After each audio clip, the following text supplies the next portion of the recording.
महात्मा गांधी की जीवनी। भूमिका। राष्ट्रपिता महात्मा गांधी का जन्म गुजरात के पोरबंदर में 2 अक्टूबर 1969 को हुआ था। इनके पिता का नाम करमचंद गांधी और माता का नाम पुतलीबाई था। ब्रिटिश हुकूमत में ये इनके पिता पोरबंदर और राजकोट के दीवान थे। महात्मा गांधी का असली नाम मोहनदास करमचंद गांधी था और यह अपने 3 भाइयों में सबसे छोटे थे। सत्य और अहिंसा की राह पर चलते हुए अपने कर्तव्यों का पालन करने की सीख उनको अपनी माँ से मिली थी। इंग्लैंड पढ़ाई के दौरान उन्हें कई बार अपमान सहना पड़ा, फिर भी वे अपने रास्ते से अडिग नहीं हुए। ऐसा ही कई घटनाएं हैं जो प्रेरित करने के साथ ही आश्चर्यचकित भी करती हैं। महात्मा गांधी जी का अल्प जानकारी। पूरा नाम मोहनदास करमचंद गांधी, पिता का नाम करमचंद गांधी, माता का नाम पुतलीबाई। जन्म दिनांक 2 अक्टूबर 1969। जन्म स्थान गुजरात के पोरबंदर क्षेत्र में। राष्ट्रीयता भारतीय। शिक्षा बैरिस्टर। पत्नी कस्तूरबा माखनजी कपाड़िया कस्तूरबा गांधी। संतान 4 पुत्र हरिलाल, मणिलाल, रामदास, देवदास। मृत्यु 30 जनवरी 1948। सत्य और अहिंसा के पुजारी। भारत के स्वतंत्रता संग्राम में 2 तरह के सेनानी हुआ करते थे। पहले, जो अंग्रेजों द्वारा किए जाने वाले अत्याचारों का जवाब उन्हीं की तरह खून खराबा करके देना चाहते थे। इनमें प्रमुख थे चंद्रशेखर आजाद, सरदार भगत सिंह आदि। दूसरी तरह के सेनानी थे जो इन खूनी मंजर की बजाय शांति की राह पर चलकर देश को आज़ादी दिलाना चाहते थे। इनमें सबसे प्रमुख नाम है मोहनदास करमचंद गांधी का। उनके इसी शांति, सत्य और अहिंसा का पालन करने वाले रवैये के कारण लोग उन्हें महात्मा संबोधित करने लगे थे। महात्मा गांधी का आरंभिक जीवन। महात्मा गांधी का जन्म भारत के गुजरात राज्य के पोरबंदर क्षेत्र में हुआ था। उनके पिता श्री करमचंद गांधी पोरबंदर के दीवान थे और माता पुतलीबाई का एक धार्मिक महिला थी। गांधी जी के जीवन में उनकी माता का बहुत अधिक प्रभाव रहा। उनका विवाह 13 वर्ष की उम्र में ही हो गया था और उस समय कस्तूरबा 14 वर्ष की थी।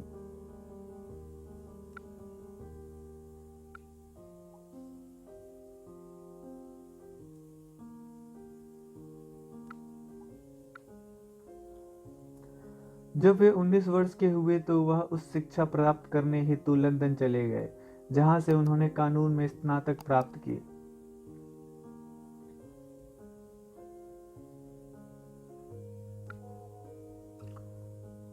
विदेश में गांधी जी ने कुछ अंग्रेजी रीति रिवाजों का अनुसरण तो किया, पर वहां के मांसाहारी खाने को अपनाया नहीं।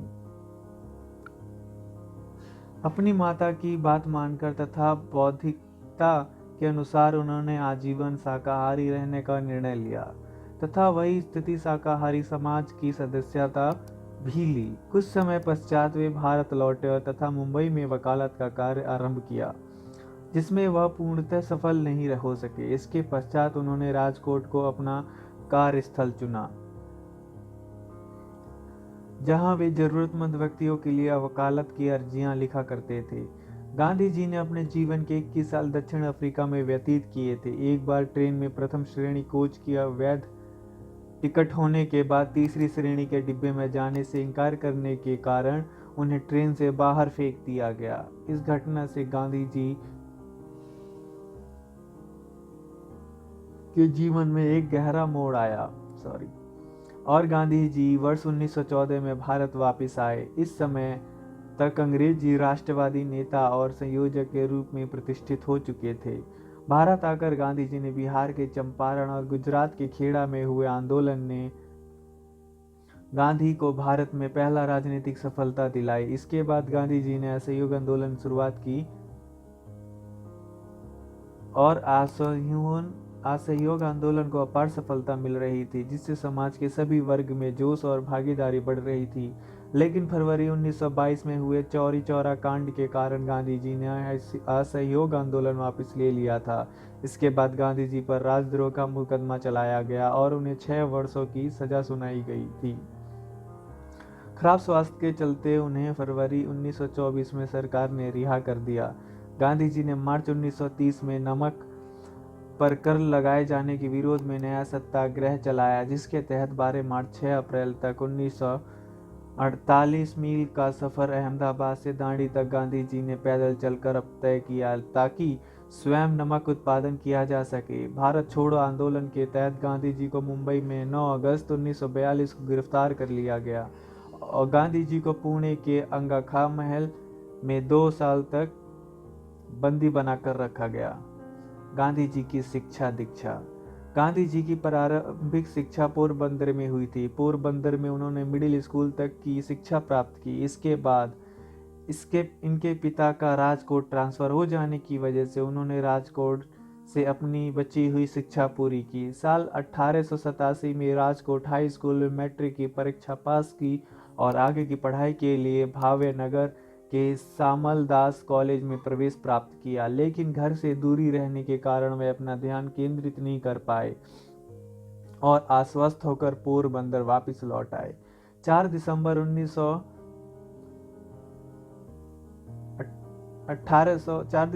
1888 को इंग्लैंड के लिए रवाना हुए। गांधी जी ने लंदन वेजिटेरियन सोसाइटी की सदस्यता ग्रहण की और इसके कार्यकारी सदस्य बन गए।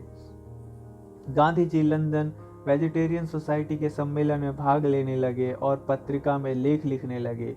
यहाँ 3 सालों 1988 से 1991 तक रहकर अपनी बैरिस्ट की पढ़ाई पूरी की और सन 1991 में वापस भारत आ गए। गांधी जी का वैवाहिक जीवन।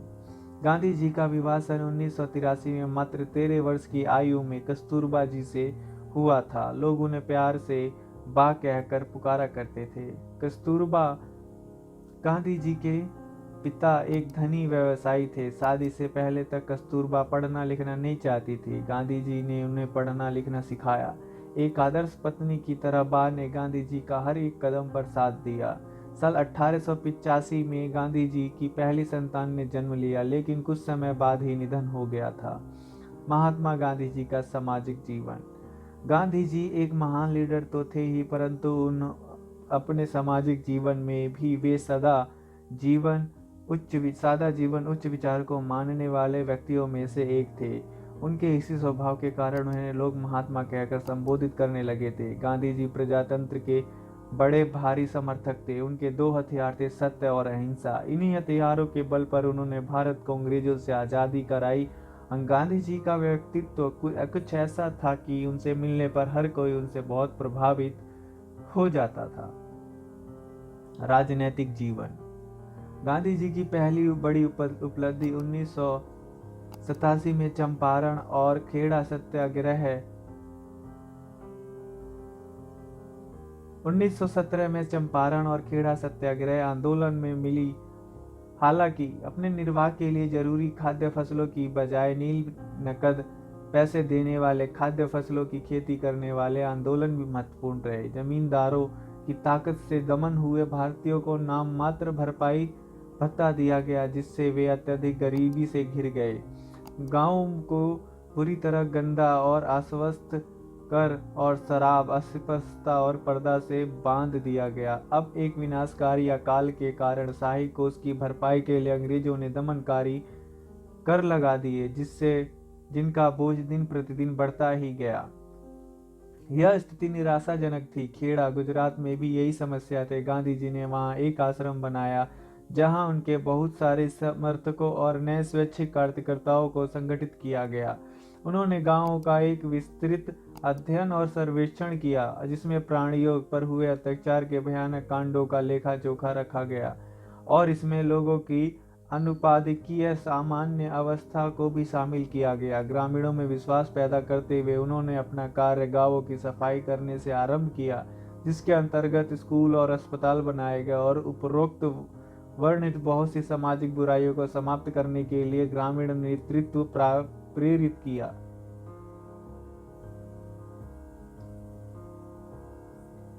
गांधी जी का नेहरू प्रेसिडेंस और कांग्रेस के लाहौर अधिवेशन के साथ ही 1936 में भारत लौट आए। हालांकि गांधी की पूर्ण इच्छा थी कि वे आज़ादी प्राप्त करने पर अपना संपूर्ण ध्यान केंद्रित करें, न कि भारत के भविष्य के बारे में अटकलों पर। उसने कांग्रेस को समाजवाद को अपने उद्देश्य के रूप में अपनाने से नहीं रोका। 1938 में राष्ट्रपति पद के लिए चुने गए सुभाष बोस के साथ गांधी जी के मतभेद थे। बोस के साथ मतभेद से गांधी के मुख्य बिंदु बोस की लोकतंत्रता में प्रतिबद्धता की कमी तथा अहिंसा में विश्वास की कमी थी। बोस ने गांधी जी की आलोचना के बावजूद भी दूसरी बार जीत हासिल की, किंतु कांग्रेस को उस समय छोड़ दिया जब सभी भारतीय नेताओं ने गांधी जी द्वारा लागू किए गए सभी सिद्धांतों का परित्याग कर दिया। 1934 में गांधी जी ने कांग्रेस की सदस्यता से इस्तीफा दे दिया। उन्होंने राजनीतिक गतिविधियों के स्थान पर अब रचनात्मक कार्यक्रमों के माध्यम से सबसे निचले स्तर से राष्ट्र के निर्माण पर अपना ध्यान लगाया।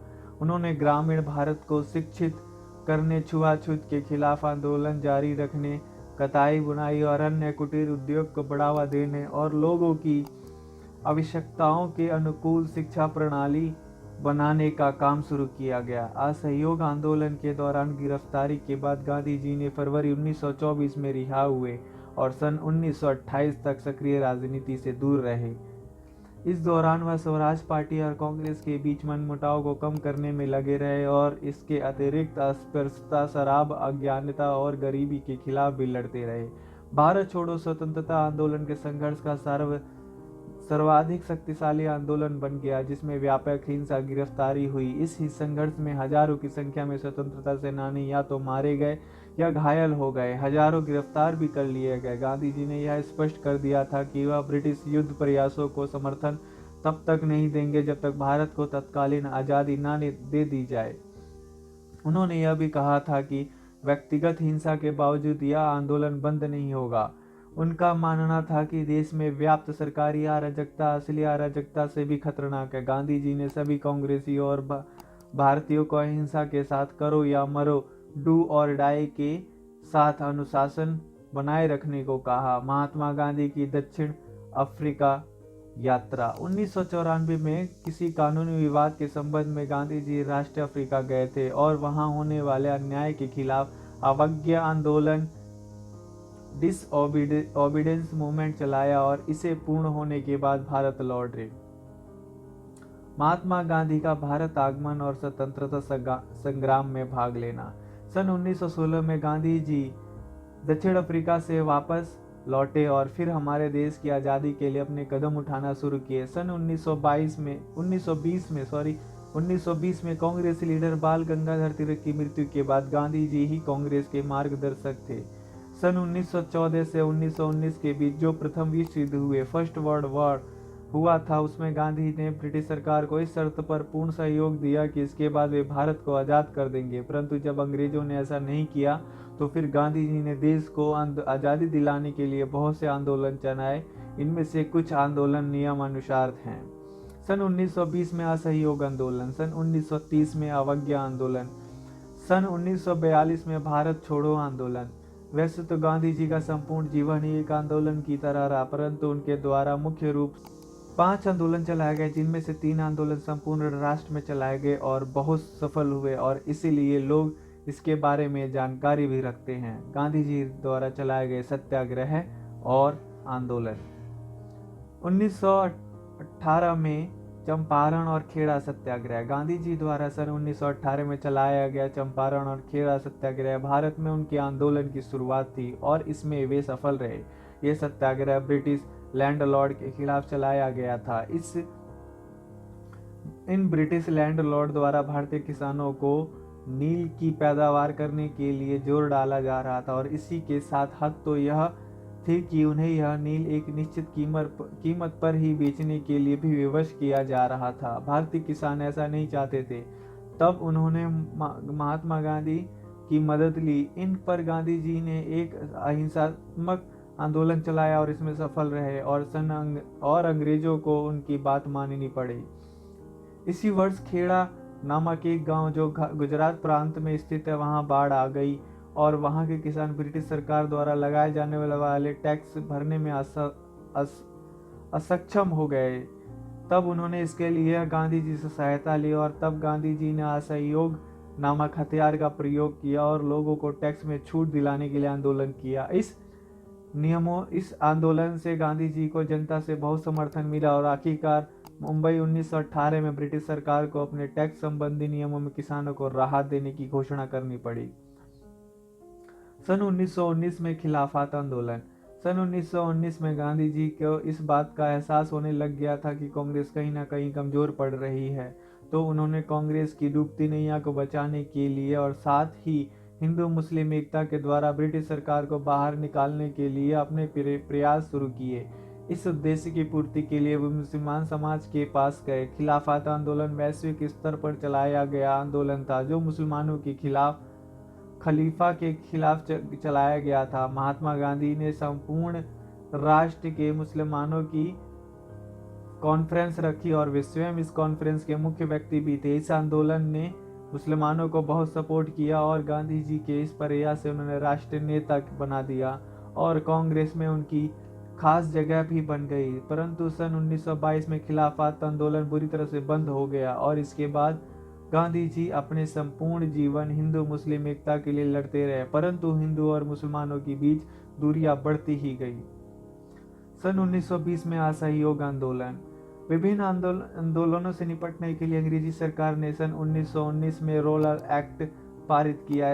इसी दौरान गांधी जी द्वारा कुछ सभाएं भी आयोजित की गई और उन्होंने सभाओं की तरह ही अन्य स्थानों पर भी सभाओं का आयोजन किया।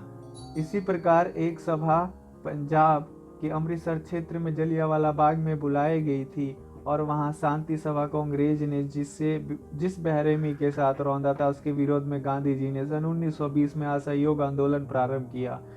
इस असहयोग आंदोलन का अर्थ ये था कि भारतीय द्वारा अंग्रेजी सरकार की किसी भी प्रकार से सहायता न की जाए, परंतु इसमें किसी भी तरह की हिंसा नहीं हो। यह आंदोलन सितंबर 1920 से शुरू हुआ और फरवरी 1922 तक चला था। गांधी जी द्वारा चलाए गए 3 प्रमुख आंदोलनों में से यह पहला आंदोलन था। इस आंदोलन को शुरू करने के पीछे महात्मा गांधी जी की ये सोच भी थी कि भारत में ब्रिटिश सरकार केवल इसलिए राज कर पा रही है क्योंकि उन्हें भारतीय लोग द्वारा ही सपोर्ट किया जा रहा है। अगर उन्हें ये सपोर्ट मिलना ही बंद हो जाए तो ब्रिटिश सरकार के लिए भारतीयों पर राज कर पाना मुश्किल होगा। इसलिए गांधी जी ने लोगों से अपील की कि वे ब्रिटिश सरकार के किसी भी काम में सहयोग ना करें, परंतु इसमें किसी भी प्रकार की हिंसात्मक गतिविधियां शामिल ना हो।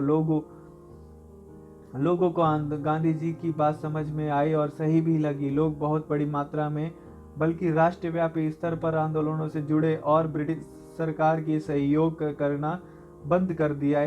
इसके लिए लोगों ने अपने सरकारी नौकरियां, फैक्ट्रियां, कार्यकाल आदि छोड़ दिए। लोगों ने अपने बच्चों को सरकारी स्कूलों, कॉलेजों से निकाल लिया, अर्थात हर वे प्रयास किए जिससे अंग्रेजों को किसी भी प्रकार की सहायता न मिले। परंतु इस कारण बहुत से लोग गरीबी और अनपढ़ होने जैसी स्थिति में पहुंच गए थे, परंतु फिर भी लोग ये सब अपने देश की आज़ादी के लिए सहते रहे। उस समय कुछ ऐसा माहौल हो गया था कि शायद हमें तभी आज़ादी मिली जाती, परंतु आंदोलन की चरम स्थिति पर गांधी जी ने चौरा चौरी नामक स्थान पर हुई घटना के कारण इस आंदोलन को समाप्त करने का निर्णय ले लिया।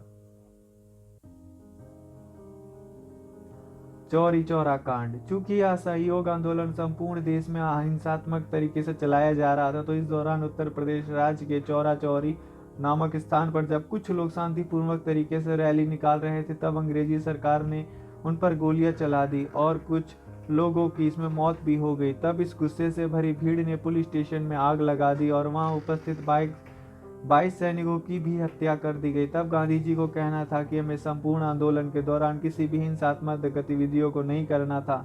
शायद हम अभी आज़ादी पाने के लायक नहीं हुए हैं और इस हिंसात्मक गतिविधि के कारण उन्होंने आंदोलन वापस ले लिया। सन 1930 में सविनय अवज्ञा आंदोलन, नमक सत्याग्रह आंदोलन, दांडी यात्रा। सन 1930 में महात्मा गांधी ने अंग्रेजों के खिलाफ एक और आंदोलन की शुरुआत की। इस आंदोलन का नाम था सविनय अवज्ञा आंदोलन। इस आंदोलन का उद्देश्य यह था कि ब्रिटिश सरकार द्वारा जो भी नियम कानून बनाए जाएं उन्हें नहीं मानना और उनकी अवहेलना करना। जैसे ब्रिटिश सरकार ने कानून बनाया था कि कोई भी नमक नहीं बनाएगा, तो 12 मार्च सन 1930 को उन्होंने इस कानून को तोड़ने के लिए अपने दांडी यात्रा शुरू की। वे दांडी नामक स्थान पर पहुंचे और वहां जमकर नमक बनाया था। इस प्रकार यह आंदोलन भी शांतिपूर्ण ढंग से ही चलाया गया। इस दौरान कई लीडर और नेता ब्रिटिश सरकार द्वारा गिरफ्तार किए गए थे। गांधी जी द्वारा नमक सत्याग्रह की शुरुआत 12 मार्च सन 1930 को गांधी जी के अहमदाबाद शहर के पास स्थित साबरमती आश्रम से की गई और यह यात्रा 5 मार्च सन 1930 तक गुजरात में ही स्थित दांडी नामक स्थान तक चली। यहाँ पहुंचकर गांधी जी ने नमक बनाया और यह कानून तोड़ा और इस प्रकार राष्ट्रव्यापी अवज्ञा आंदोलन की शुरुआत हुई। यह भारत के स्वतंत्रता संग्राम में महत्वपूर्ण चरण था। यह ब्रिटिश सरकार द्वारा नमक बनाए जाने के एकाधिकार पर सीधा प्रहार था। इस घटना के बाद यह आंदोलन संपूर्ण देश में फैल गया था। इस समय अर्थात 26 जनवरी 1930 को भारतीय राष्ट्र कांग्रेस ने पूर्ण स्वराज की घोषणा भी कर दी थी। महात्मा गांधी ने दांडी यात्रा 24 दिन में पूरी की और इस दौरान उन्होंने साबरमती से दांडी तक लगभग 240 मील 390 किलोमीटर की दूरी तय की थी। यहाँ उन्होंने बिना किसी टैक्स का भुगतान किए नमक बनाया। इस यात्रा की शुरुआत में उन्हीं के साथ 78 स्वयं सेवक थे और यात्रा के अंत तक यह संख्या 1000 हो गई थी। यहाँ वे 5 अप्रैल सन 1930 को पहुंचे और वहां पहुंचकर इसी दिन सुबह 6:30 को उन्होंने नमक बनाकर ब्रिटिश सरकार के खिलाफ अहिंसात्मक अवज्ञा आंदोलन की शुरुआत की और इसे भी हजारों भारतीयों ने मिलकर समर्थन सफल बनाया। यह नमक बनाकर गांधी जी ने अपनी यात्रा जारी रखी और यहाँ से वे दक्षिण की ओर समुद्र तट की ओर बढ़े और इसके पीछे उनका उद्देश्य इन समुद्र तटों पर नमक बनाना तो था ही साथ वे कई सभाओं को संबोधित करने का भी कार्य कर रहे थे। यहाँ उन्होंने धरसना नामक स्थान पर भी ये कानून तोड़ा था। 4 से 5 मई सन 1930 तक अर्धरात्रि को गांधी जी को गिरफ्तार कर लिया गया। उनकी गिरफ्तारी और इस सत्याग्रह ने पूरे विश्व का ध्यान भारत के स्वतंत्रता संग्राम की ओर खींचा। ये स्वतंत्रता संग्राम पूरे वर्ष चला और गांधी जी की जेल से रिहाई के साथ ही खत्म हुआ और वो भी इसलिए क्योंकि द्वितीय गोलमेज सम्मेलन के समय वायसराय लॉर्ड इरविन नेगोशिएशन के लिए राजी हो गए थे। इस नमक सत्याग्रह के कारण लगभग 80,000 लोगों को गिरफ्तार किया गया था। गांधी जी द्वारा चलाया गया यह नमक सत्याग्रह उनके अहिंसात्मक विरोध के सिद्धांत पर आधारित था। इसका शाब्दिक अर्थ था सत्याग्रह। कांग्रेस ने भारत को स्वतंत्रता दिलाने के लिए सत्याग्रह को अपना हथियार बनाया और इसके लिए गांधी जी को प्रमुख नियुक्त किया। इसी के तहत धरसाना में जो सत्याग्रह हुआ था उसमें अंग्रेजी सैनिकों ने हजारों लोगों को मार दिया था, परंतु अंततः इसमें गांधी जी की सत्याग्रह नीति कारगर सिद्ध हुई और अंग्रेजी सरकार को झुकना पड़ा। इन सत्याग्रह का American activist Martin Luther, James bevel आदि पर भी बहुत ही गहरा प्रभाव पड़ा, जो सन 1960 के समय रंग भेद नीति, काले और गोरे लोगों के में भेदभाव और अल्पसंख्यकों कोई अधिकार के लिए संघर्ष कर रहे थे। जिस तरह ये सत्याग्रह और अवज्ञा आंदोलन फैल रहा था, तो इसे सही मार्ग दिशा के लिए मद्रास में राजगोपालाचार्य और उत्तर भारत में खान अब्दुल गाफर खान को इसकी बागडोर सौंपी गई। सन 1942 में भारत छोड़ो आंदोलन। 1940 के दशक तक आते आते भारत की आज़ादी के लिए देश के बच्चे, बूढ़े और जवानी सभी के लिए जोश और गुस्सा भरा पड़ा था। तब अंग्रेजी ने इसका सही दिशा में उपयोग किया और बहुत ही बड़े पैमाने पर सन 1942 में भारत छोड़ो आंदोलन की शुरुआत की। यह आंदोलन अब तक सभी आंदोलनों से सबसे अधिक प्रभावी रहा। यह अंग्रेजी सरकार के लिए एक बहुत बड़ी चुनौती थी। सन 1942 में महात्मा गांधी द्वारा चलाया गया तीसरा बड़ा आंदोलन था भारत छोड़ो आंदोलन। इसकी शुरुआत महात्मा गांधी जी ने अगस्त 1942 में की गई थी, परंतु इसके संचालन में हुई गलतियों के कारण यह आंदोलन जल्द ही धराशायी हो गया। अर्थात यह आंदोलन सफल नहीं हो सका था और इसके असफल होने के पीछे बड़े कारण थे। जैसे इस आंदोलन में विद्यार्थी, किसान आदि सभी को के द्वारा हिस्सा लिया जा रहा था और उनमें इस आंदोलन को लेकर बड़ी लहर थी और आंदोलन संपूर्ण देश में एक साथ शुरू नहीं हुआ, अर्थात कि आंदोलन की शुरुआत अलग अलग तिथियों पर होने से इसका प्रभाव कम हो गया। और इसके अलावा बहुत से भारतीयों को ऐसे भी लग रहा था कि यह आंदोलन स्वतंत्रता संग्राम का चरम है और अब हमें आज़ादी मिल ही जाएगी, और उनके इसी सोच ने आंदोलन को कमजोर कर दिया। परंतु इस आंदोलन से एक बात तो ये अच्छी हुई कि इससे ब्रिटिश शासक को यह एहसास हो गया था कि अब भारत में उनका शासन नहीं चल सकता। उन्होंने आज नहीं तो कल भारत छोड़ना कर ही जाना होगा। इस तरह गांधी जी द्वारा उनके जीवन काल में चलाए गए सभी आंदोलनों ने हमारे देश की आज़ादी के लिए अपना सहयोग दिया और अपना बहुत गहरा प्रभाव छोड़ा। गांधी जी द्वारा चलाए गए सभी आंदोलनों की विशेषताएं। महात्मा गांधी जी द्वारा चलाए जितने भी आंदोलन किए उन सभी में कुछ बातें एक समान थी, जिसका विवरण नियम अनुसार है। यह आंदोलन हमेशा शांतिपूर्ण ढंग से चलाए जाते थे। आंदोलनों के दौरान किसी भी प्रकार की हिंसात्मक गतिविधियां होने पर गांधी जी द्वारा वह आंदोलन रद्द किया जाता था। यह भी एक कारण था कि हमें आज़ादी कुछ देर से मिली। आंदोलन हमेशा सत्य और अहिंसा की नींव पर किए जाते थे। गांधी जी ने समाज में फैले छुआछूत की भावना को दूर करने के लिए बहुत प्रयास किए। उन्होंने पिछड़े जातियों को ईश्वर के नाम पर हरिजन नाम दिया और जीवन पर्यंत उनके उत्थान और प्रयासरत रहे। गांधी जी की कुछ रोचक बातें। राष्ट्रपिता का किताब। महात्मा गांधी को भारत के राष्ट्रपिता का किताब भारत सरकार ने नहीं दिया, परंतु एक बार सुभाष चंद्र बोस ने उन्हें राष्ट्रपिता कहकर संबोधित किया था। गांधी जी की मृत्यु पर एक अंग्रेजी अफसर ने कहा था, जिस दिन गांधी को हमने इतने वर्षों तक कुछ नहीं होने दिया ताकि भारत में हमारे खिलाफ जो माहौल है वो अगर ना बिगड़ जाए, उस दिन उस गांधी को स्वतंत्र भारत में एक वर्ष भी जीवित नहीं रख सका। गांधी जी ने स्वदेशी आंदोलन भी चलाया था, जिसमें उन्होंने सभी लोगों से विदेशी वस्तुओं का बहिष्कार करने की मांग की और फिर विदेशी कपड़े त्याग स्वदेशी कपड़े आदि के लिए स्वयं चरखा चलाया और कपड़ा भी बनाया। गांधी जी ने देश विदेश में कुछ आश्रमों की भी स्थापना की, जिनमें टॉल्स्टॉय आश्रम और भारत का साबरमती आश्रम बहुत प्रसिद्ध हुआ। गांधी जी आध्यात्मिक शुद्धि के लिए बड़े ही कठिन उपवास भी किया करते थे। गांधी जी ने जीवन पर्याप्त हिंदू मुस्लिम एकता के लिए प्रयास किया। 2 अक्टूबर को गांधी जी जन्म दिवस पर समस्त भारत में गांधी जयंती मनाई जाती है। इस प्रकार गांधी जी बहुत ही महान व्यक्ति थे। गांधी जी ने अपने जीवन के अनेक महत्वपूर्ण कार्य किए। उनकी ताकत असत्य और अहिंसा थी और आज भी हम उनके सिद्धांतों को अपनाकर समाज को महत्वपूर्ण बदलाव ला सकते हैं।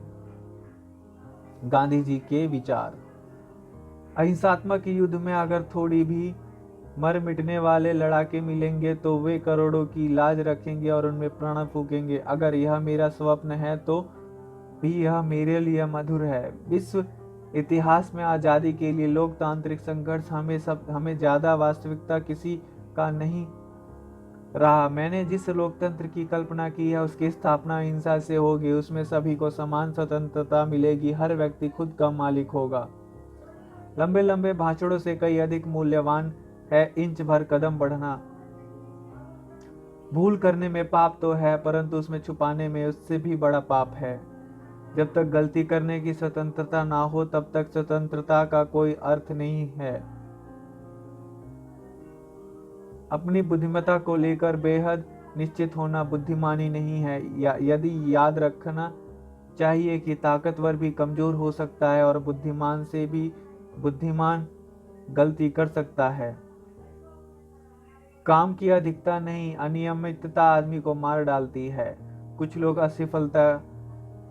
लोग सफलता के सपने देखते हैं, जबकि अन्य व्यक्ति जागते हैं और कड़ी मेहनत करते हैं। अपने ज्ञान के प्रति जरूरत से अधिक यकीन रखना मूर्खता है। यदि यह याद दिलाना ठीक होगा कि सबसे मजबूत कमजोर हो सकता है और सबसे बुद्धिमान गलती कर सकता है। किसी भी देश की संस्कृति उसके लोगों के हृदय और आत्मा में बसती है। समाज में से धर्म को निकाल फेंकने का प्रयत्न बांझ के पुत्र करने जितना ही निष्फल है, और अगर ये कहीं सफल हो जाए तो समाज का उसमें नाश होता है। आंख के बदले में आंख पूरे विश्व को अंधा बना देगी। जो समय की बचत करता है वे धन की बचत करते हैं, और बचाया हुआ धन कमाया हुए धन के बराबर है। आचरण रहित विचार कितने भी अच्छे क्यों ना हो, उन्हें खोटे मोती की तरह समझना चाहिए। हमें सदा यह ध्यान रखना चाहिए कि शक्तिशाली से शक्तिशाली व्यक्ति भी एक दिन कमजोर होता है। क्रोध एक प्रकार का क्षणिक पागलपन है। क्षणिक भर भी काम में किए बिना रहना चोरी समझो। मैं दूसरा कोई रास्ता भीतरी या बाहरी आनंद का नहीं जानता। प्रार्थना नर्मता की पुकार है, आत्मा शुद्धि का और आत्म अवलोकन का आह्वान है। अंध भूखे राष्ट्र के पास ना तो कोई धर्म हो सकता है, ना कोई कला हो सकती है, और ना ही कोई संगठन हो सकता है। खुशखबरी तब मिलेगी जब आप जो सोचते हैं, जो कहते हैं और जो करते हैं वे तीनों ही सामंजस्य में हो। महात्मा गांधी जी की मृत्यु 30 जनवरी 1948 को नाथूराम गोडसे जी द्वारा गोली मारकर महात्मा गांधी की हत्या कर दी गई थी। उन्हें 3 गोलियां मारी गई थी और उनके मुंह से निकले अंतिम शब्द थे, हे राम। उनके मृत्यु के बाद दिल्ली में राजघाट पर उनका समाधि स्थल बनाया गया है।